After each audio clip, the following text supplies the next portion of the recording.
आने शुरू हुए। मन में भाव विजेता होना है मुझे शरणागति नहीं झुकानी, मुझे झुकना नहीं है। 24 घंटे सबके पास ही होते हैं, लेकिन कोई 24 घंटे बहुत प्रोडक्टिव होते हैं, कुछ गप्पों में लगा देते हैं, जैसे कि सर ने कहा था। तो हमें टाइम मैनेजमेंट रखना पड़ेगा, जिससे कि क्या हो, हम जिससे अपने काम समय पे कर सकें और प्रोडक्टिव रहें पूरे 24 hours. Sir, at first, as you gave a very great answer, so for that we would do a clapping, but with a twist, which is called as the flower clapping.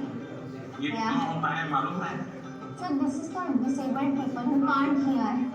वो तुरंत ऐसा कैसे कर देते हैं? Sir, हमारे मन में तरह तरह के आइडियाज, पॉसिबिलिटीज और एवं क्वेश्चंस आते रहते हैं। सर, ये डिस्ट्रैक्शन तो पैदा करते हैं एग्जाम के टाइम पे। तो सर, ऐसे में हम अपने मन को कैसे शांत रखें?